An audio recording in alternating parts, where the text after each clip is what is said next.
Am I the asshole for not letting my matron of honor hold her baby during my wedding ceremony? I am getting married at the end of July. My sister, 29, is my matron of honor and she's currently pregnant with her 4th child.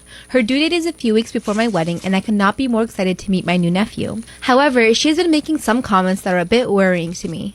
She has repeatedly told me that she's going to hold her new baby as she walks down the aisle, regardless of my thoughts, despite the fact that her husband will be at the wedding and able to hold the baby. She plans to hold her baby during the ceremony and even feed him if she needs to. This is not a long Catholic wedding ceremony, just a regular old cutesy outdoor wedding. Probably 20 minutes long. I told her she should feel welcome to have her new little baby with her during the day while we are getting ready, but when it comes down to walking the aisle, I would not like her to be holding the baby. The baby could cry, poop, need to eat, etc. And she has insisted that she'll be holding her baby during the wedding, otherwise she will not be in the wedding. My sister has insisted that she will be holding her baby during the wedding, otherwise she won't be attending. In addition to the baby holding dilemma, she has jokingly told me that she will call me a bad aunt in her wedding speech, or she will get her other kids to object in the middle of my wedding.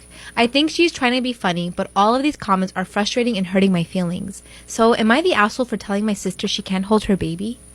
Am I the asshole for not giving my brother my college fund after he was cut off for coming out? My 18-year-old brother recently came out as gay and my grandparents, who are homophobic AF, like they don't even hide it, didn't take it well. My parents obviously support him coming out, but my grandparents have cut him off financially. See, for all of us, my grandparents set aside separate college funds over the years. We don't necessarily have to use it for school, which was my case. I'm 27 years old and I had a son my 2nd year of college, so I decided to get into an apprenticeship program instead and use that money for baby expenses and to save up for him. My girlfriend and I are managing well working full-time. We don't touch that money at all unless it's for him. My brother knows I still have this money and he's asking me to help invest in his future since it was always a given that our grandparents would pay for his college. Our parents are well off financially, so he wouldn't receive much in terms of financial aid, but they don't want to cover for college tuition because he's an adult now.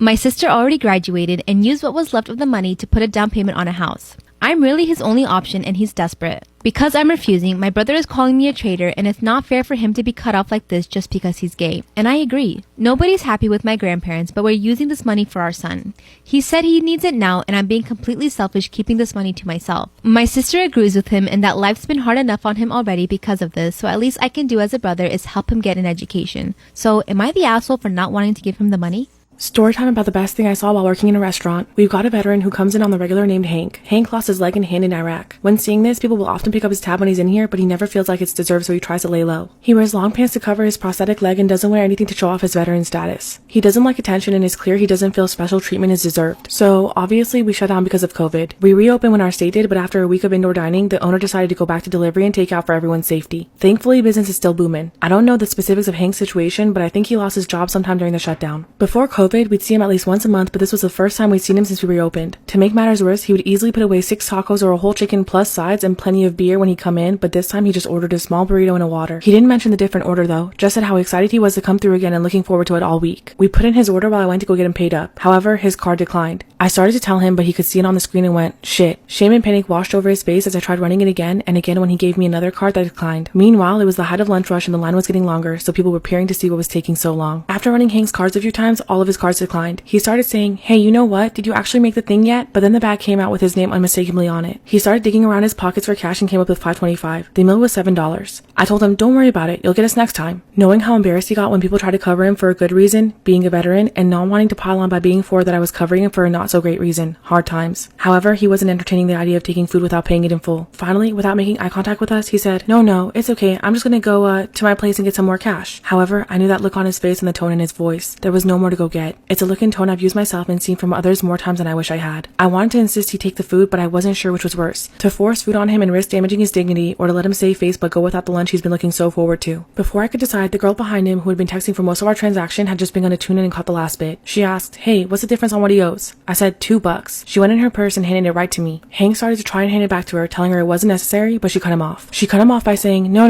it's $2. We've all been there. Enjoy your lunch. As he finally gave in and went to put her money on the counter, she noticed his prosthetic hand. She did a double take and said, actually, no, you know what? Let me get the whole thing. Give him his money back. Then went in her purse and got the rest. He tried to stop her from doing it, but she replied, listen, I hope I'm not being presumptuous, but you're a veteran, right? He nodded. Yeah, that's what I thought. I served 2 hours in Afghanistan. There's a guy walking around on false legs out there who's the reason I'm walking around at all. So please, allow me to do this and and don't think twice about it. I tell you to just get anything you want off the menu if times weren't so tight for me right now too. At this point, an older guy with a bow tie came up and announced, I couldn't help but overhear, put both their tabs on me, get them anything they want, and then get them some more. Thank you both for your service. Hank was getting pretty emotional at this point, but even still, they both started to vigorously protest to the man that he didn't need to do that because it was their job and they both signed up for it. Bowtie guy wouldn't hear it. He must have had his own story because he got red in the face and blinked back tears but stayed silent. He left his credit card with me and went back to his spot in line. That's when another guy stepped up to the register. This guy handed me his card as well and said, yeah, I'm gonna split that tab, so really guys, go wild, you're American heroes. They both empathetically told him no, they're not heroes, but this guy cut him off saying, oh please, I get overwhelmed playing Call of Duty, you're heroes and I'm glad to thank you for it. So they started ordering and the girl knew just what she wanted. Hank asked how much our steak and rice platter special would cost. Older bowtie dude called him not to tell him the prices and get him whatever he wants. He came up and said, son, no one can put a price on your sacrifice. Call of Duty guy splitting the tab chimed in, the meat that we're giving you is a lot less valuable than the meat you gave up for us. His friend elbowed him to shut up, horrified, but it got a belly laugh out of Hank. Throughout this, no one noticed not only had Hank lost his hand, but also his leg. His pants covered and he's got too much honor to bring it up. By now, the kitchen got a whiff of what was happening and loaded them up real good. This lady was so moved that she paid for Old Man Bowtie and Call of Duty's meals. It was a domino effect. The owner was so disturbed that two veterans had struggled to pay for their meals. He instituted a military gets the special free day of the week even though we've been hemorrhaging money since the pandemic closures and keeping the doors open on a week-to-week basis. Hank told all of his veteran friends and they've been coming in with their families. It's been great for business.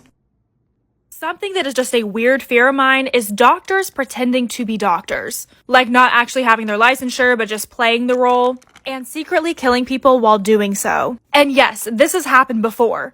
The most haunted hotel in America is known as the Crescent Hotel. I don't know if anybody else can relate to this, but I loved staying up at night watching ghost hunters. I would run around with my little EMF detector seeing if I could find ghosts myself. Well, my favorite episode of Ghost Hunters actually covered the Crescent. They ended up actually making contact with one of the ghosts, but I never really deep dived into how creepy this hotel's history actually is. So the Crescent Hotel was built in 1986, and it was a resort for the wealthy, rich, and powerful, but pretty fast they found this whole hotel to be very unmanageable, and it was weirdly very accident prone in the building process. There was a stonemason named Michael who passed away, but we'll get to that later. Well, it reopened in 1908 as a college for girls. This photo gives me very much Midsummer vibes. While this college was considered prestige, they covered up a death. Well, one of the girls in this conservatory ended up falling for a guy. She ended up getting pregnant, and it was a huge deal during this time to be unwed and pregnant. On top of this, her dad forbade her from being with him. So she threw herself off the top of the building. The college completely covered it up, went about their business, and kept up with their high-priced tuition. But they only lasted until 1924. Well, all the way in Iowa, a man named Norman Baker was a radio host. Very eccentric, had a big personality. And while there isn't a whole lot of information on how he came to this conclusion, he decided that he was going to be a doctor without any kind of license or experience. He claimed that he had discovered a variety of cures to numerous diseases, but it didn't take long for Iowa to figure out that he did not have the medical training, so they ran him out. Well, Mr. Baker was not giving up. And on his ventures where he could find a new place where he could cure people, he came across the Crescent. And in 1937, he opened the Baker's Cancer Curing Hospital. Hundreds of people checked into this hospital and hundreds did not check out. It honestly breaks my heart because so many sick and desperate people showed up to his hospital because he literally claimed that he had the cure. But what his cure was injections from a mixture of glycerin, alcohol, and tea from watermelon seeds and clover leaves. And these injections were apparently extremely painful and happening 5 to 7 times a day. Patients would be in severe pain. And when they started to get extremely sick, they would be separated off from everyone else in an annex that was once used as the servants' quarters from the hotel before. And to give some perspective on the creepiness of the hotel today, that place is now a suite that you can spend the night in. And Mr. Baker was considered to have killed about 300 people because there's 300 names that were never checked out. And he actually killed them indirectly because he made his nurses do all the injections. He actually couldn't stand the sight of any medical procedure. He somehow got recognized by the American Medical Association and ended up making millions in today's money. And after people would pass away, he would take them down to the morgue, which is now the basement of the hotel. So you can still go down to this basement and look at all the gurneys, the wheelchairs, the medical equipment, along with a ton of jars. Some of these are filled with his concoction, some are filled with human remains. And as they've continued to build along the area, they have found more of Norman's things. Just as recent as 2019, they were excavating the area and ended up finding 500 items that included more jars filled with human remains like tumors and also more of his little cure. As you can imagine, with all of the death that happened here, this place is extremely haunted. Listed as being one of the top hotels you don't want to stay at. There's so many accounts of people staying here and talking about their experience along with photos online, and people sharing just how frightening it is. Well, besties, I think we should go stay there. It's only 3 hours away from me, so I'm gonna get in the car and I'm gonna go drive. And I will be vlogging my experience for YouTube, which is linked in my bio. But in the meantime, if you want to hear about the specific ghosts that haunt this hotel, go to my Instagram, go to the middle reels tab. It's really interesting and you get to learn how people outside of the hospital passed away. Story time! And this is Katie's story. When Katie was 16, she used to run track and cross country, so she's gone a lot of runs. Initially, Katie used to run on roads, but she got catcalled a lot while running on roads, so eventually she found this trail by her high school that she could run on. The trail passed next to a park, then it passed next to a field where a lot of teams would practice, and eventually it would turn and pass next to her high school. So it seemed like a pretty safe trail to run on. There was the park, there was the field where people were practicing, there was her high school. There were people who would actually walk on the trail. Like, there were people around. Safe trail, right? No. So this one day in summer, Katie is running on the trail at about 9 p.m. And if you're wondering why she was running at 9 p.m., it was summer. It was hot. It was still light outside since it was summer. It felt safe to run at that time. It should have been safe. So she's running on the trail, she passes the park, she passes the field, and right before she gets to her high school, the trail kind of turns and it's this bend that's kind of hidden away from the park. So Katie is in that section, she's running, and she passes this guy who was in that bend. And right after she passes him, the guy starts running after her. And then he starts hissing at her like a snake. So Katie is running, the guy is right here like a foot away from her, hissing at her. And she keeps running. And then he goes, "Are you scared of me? Are you scared of me?" So Katie is obviously scared of him, and she starts booking it to get to the end of the trail and get to a major road. So she's running, the guy is running after her, saying these things, hissing at her, and eventually she makes it to the end of the trail, and she turns around, and she sees the guy at the top of the trail, or like, a few meters behind, just standing there staring at her. Katie runs home. I think this is a really important story to share, just because it shows how often and how regularly women are harassed when doing normal day-to-day things. Katie was just on a run. There were people around. This shouldn't have happened. And someone said that in society, we are currently teaching girls and women to shrink their lives by being safe. So for example, some of you are going to say, well, she shouldn't have been running at 9 p.m. Why not? It was light outside. It was hot. There were people around. It should have been fine for her to run. We can't keep shrinking these girls and these women's lives to be safe.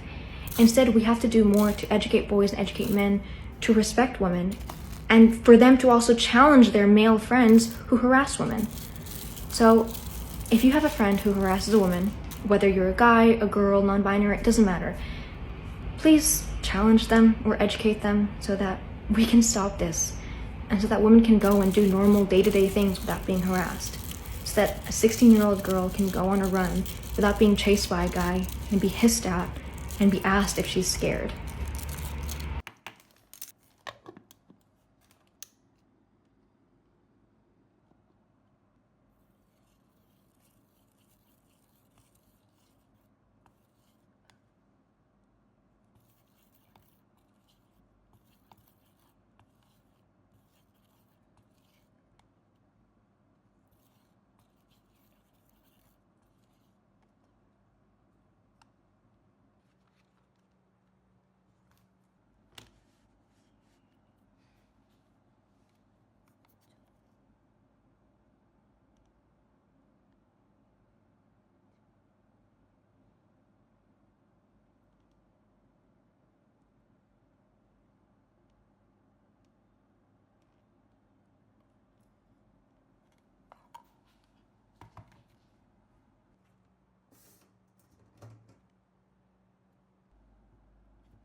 hay là Tao đây. mình chị à? Ý các chị vào.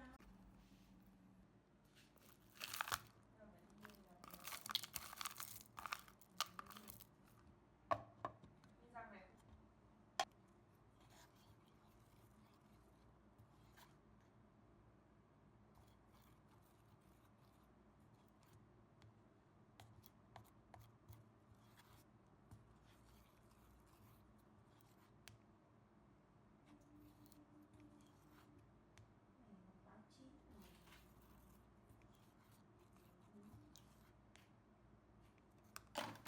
Răng gì?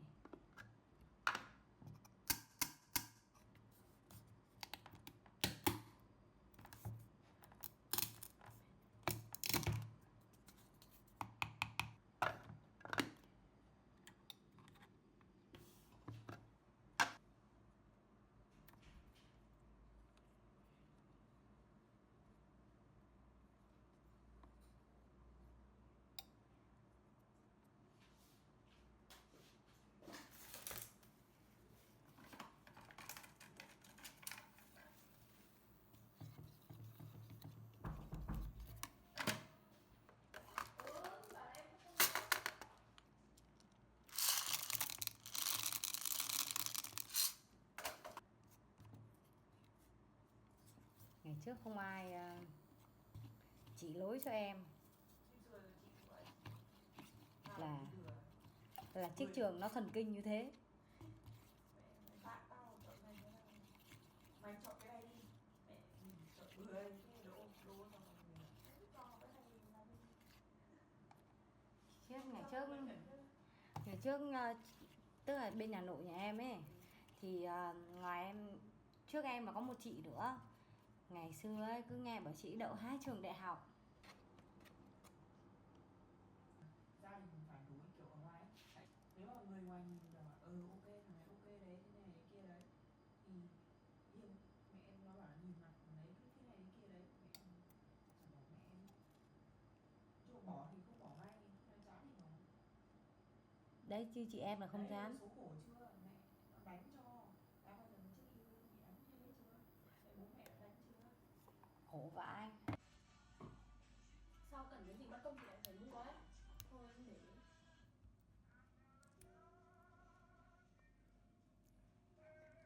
Chị ở chung cái công ty này thì Mà bán rồi xong làm việc lấy gì mà nung? mang ra ngoài luôn. Ngoài có cái tủ nữa mà.